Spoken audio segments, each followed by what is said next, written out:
ఈ తెలివి 99% క్రైస్తవులకు లేదు. నేను నిజాలు చెప్పను. ఇది ఆర్టీఎఫ్ కాదు, ఎల్టీఎఫ్, లూసిఫర్ థియాలజీ ఫారం. ఎందుకు అలాగా అంటే, సాతాను అబద్ధములకు జనకుడు కదా, వీళ్ళు అబద్ధాలు ఆడుతుండ్రు కదా, అంటే వీళ్ళు సాతాను పిల్లలు. అందుకే ఇది లూసిఫర్ థియాలజీ ఫారం.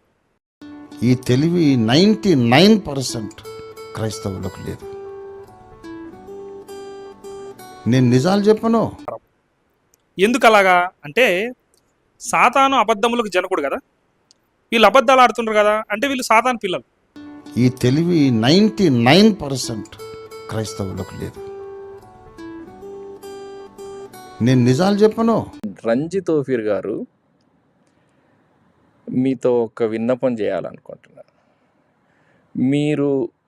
మీకు మీ అనుచరులకు దయచేసి ఒక మాట చెప్పండి. ఏంటి అని అంటే, మీరు ఎంత ఎక్కువ మాట్లాడతారో అంత దోషం చేస్తారు. మీ మాటల్లోనే దోషం ఉంటుంది. దయచేసి గమనించండి. మీరు ఎంత ఎక్కువ మాట్లాడతారో అంత దోషం చేస్తారు. రెవల్యూషన్ వచ్చినా బైబిల్లోని అక్షరాల నుంచి రావాలి తప్ప బయట నుంచి కాదు. సో ఏ ప్రత్యక్షత వచ్చినా బైబిల్లోంచి అక్షరాల్లోంచి రావాలి కానీ బయట నుంచి రాకూడదు. కానీ లూసిఫర్ మొట్టమొదటి సృజించబడినోడు అని మీరు పుస్తకాల్లో రాశారండి, దీనికి వచనం చూపించండి అని అంటే ఇది ప్రత్యక్షత అన్నాడు ఆయన. అంటే లేఖనంలో లేనిది ప్రత్యక్షత ఎట్లా అవుతుంది? మీరే ప్రత్యక్షత అంటే డెఫినేషన్ ఏమి ఇచ్చారు? లేఖనంలోంచి, లేఖన అక్షరాల్లోంచి వస్తుంది తప్పించి గాలిలోంచి రాకూడదు అని అన్నాడు ఆయన. సో ప్రత్యక్షత నిర్వచనాన్ని మీరు పూర్తిగా పక్కన పెట్టి లేఖనంలోంచి కాకుండా బయట నుంచి మీరు లేని విషయాన్ని తీసుకొచ్చి బోధిస్తున్నారు అనేది స్పష్టంగా అర్థమవుతుంది. మొట్టమొదటిది ఏంటి అని అంటే, మీ source of theology is not scripture. Source of theology is not scripture. ఎందుకు అంటున్నానంటే, నేను ఈయన రాసినటువంటి పుస్తకాల్లో 80 to 90% నేను చూసినటువంటి పుస్తకాల్లో ఇవంతా కూడా లేఖనంలో అక్కడక్కడ వచనాలు పేర్చడం తప్పించి మిగిలిందంతా కూడా కేవలం ఊహాజనితమైనటువంటి విషయాలు.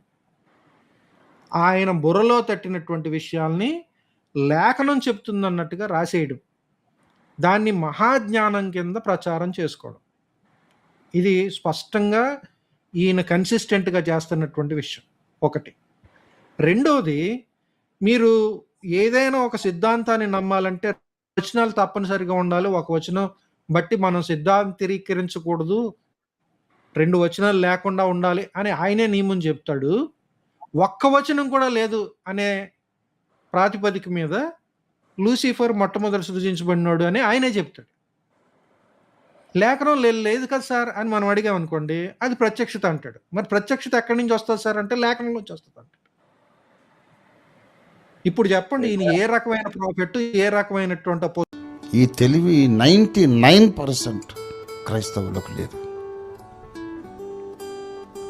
నేను నిజాలు చెప్పను.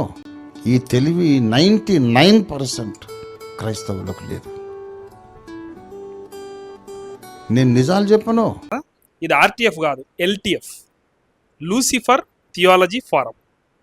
ఎందుకు అలాగా అంటే, సాతాను అబద్ధములకు జనకుడు కదా, వీళ్ళు అబద్ధాలు ఆడుతుండ్రు కదా, అంటే వీళ్ళు సాతాను పిల్లలు.